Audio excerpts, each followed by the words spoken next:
to discuss whether Combs will actually be eligible for bail. Now, even though he was cleared of racketeering and sex trafficking charges, he could still face jail time. What he cares about is that he knows that the worst case scenario doesn't involve him spending the rest of his life in prison. Breaking news. Diddy's life sentence might not be punishment at all, but playback, what does that even mean? From mysterious symbols to mirrors that show something else, stay with us as we uncover secrets that make this case far more chilling than a prison sentence. Before we move on, I'd like to ask you a small favor. If you appreciate this content, please take a second to like this video and subscribe to the channel. Over 98% of you watch the videos without subscribing. It costs you nothing, but it makes a huge difference to us. So, did you click the subscribe button? Great! Thank you so much. Now back to the video.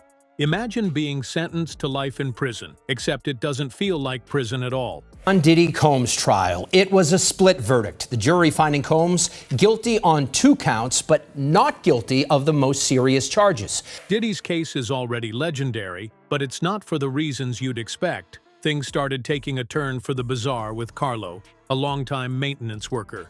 One night, while fixing a vent in Unit 31, he found something that didn't belong, a bundle of twisted metal and scorched cloth. Strange enough, right? But then, Carlo noticed claw marks, thin and almost deliberate, scratched into the metal. And tucked into the bundle, a card with his name on it, handwritten. That's when Carlo decided it was better to stay quiet. But if he thought keeping it to himself would help him sleep at night, he was wrong. What really haunted Carlo wasn't the claw marks or the card. It was a strange reflective sketch he also stumbled across nearby. In the drawing, the man's reflection was younger than the person standing in front of the mirror. Younger, but just as real. Carlo stuffed it into his toolbox and walked off the job for a week. Most people assumed he just needed a break, but you've got to wonder, what exactly was he afraid of? Or maybe the better question is, who? Was to get him convicted in a court of law, and you didn't pull it off because your case wasn't strong enough. The same surreal atmosphere surrounded Diddy's sentencing file. A young paralegal tasked with reviewing it noticed something off right away. For starters, the documents were sealed with wax, not the kind of thing you usually see anymore.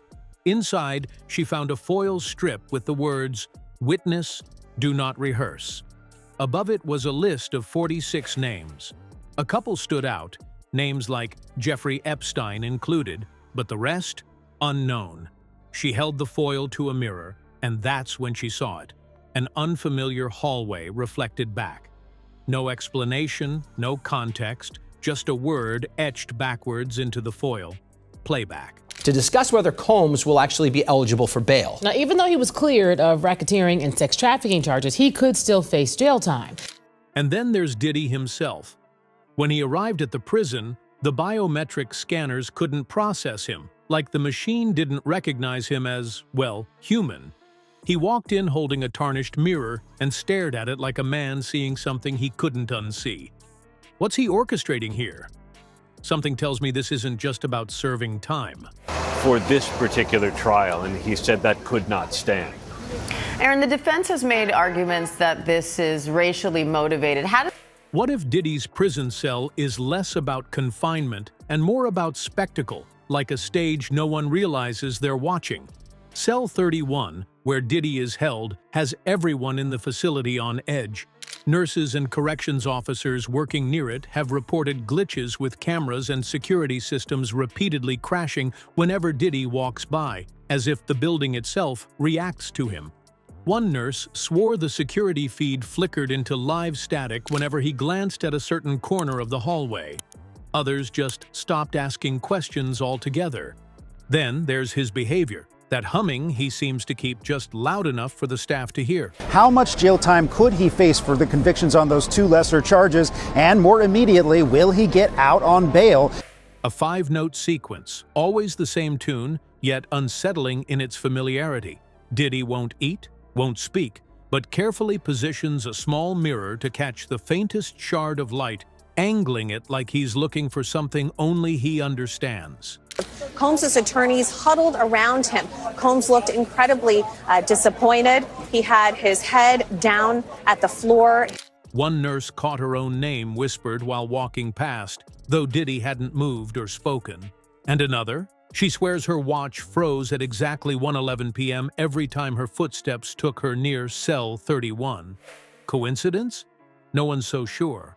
The phrase, "Do you want to see what they saw?" started popping up in unexplained graffiti, scribbled in places no inmate should have been able to reach. What he cares about is that he knows that the worst case scenario doesn't involve him spending the rest of his life in prison. Even creepier, the same 5-note melody he hums was heard faintly coming through the vents, though when played backward, it forms chilling words. Do you remember the first? And if that isn't strange enough, a corrections officer found the mirror inside the cell positioned to reflect the doorway. Not in a normal way, though. The reflection showed them, but it was off. Their uniform had wrong details. A badge they didn't own, or facial expressions they never made. Glitches spread like a ripple. Locks opening, lights dimming, guards hearing voices. Any attempts to transfer Diddy? They failed. His cell would come up empty, save for his mirror. One time on camera, rows of chairs appeared inside the cell for a single frame like a ghost audience making its entrance. So appearing to roll their eyes during different testimony. So we knew that this was always going to be difficult for them to reach a unanimous verdict. Now, And the judge also said it would be inappropriate for him to consider race when making the decision. A note addressed to the staff read, "You don't transport the performance. You just rotate the watchers." Is Diddy trapped, or is everyone else? The sentence isn't about punishing Diddy. It's about holding up a mirror. He's not just part of the story. He is the story. Perceived bias due to wealth. One juror was excused after stating that Combs could buy his way out of jail. She was pleased that he's been found guilty and held responsible of 2 federal crimes, something that he's never been held responsible in his entire life. A man literally orchestrating the scene while everyone else tries to make sense of their reflection. The prison isn't holding him, it's staging him, and we're the audience watching like a rehearsal we didn't know we signed up for.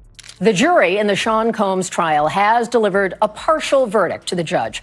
Jurors say they have reached a verdict on several of the counts. And David, he fell to his knees in prayer. He thanked his family, and he was seen whispering to his family, saying to them, "I'll be home soon." But that is the question now. But what does that say about us? If justice is just a narrative and we're the ones clapping along, is Diddy teaching us how to see or how to obey? The sentence is life, but maybe it isn't his.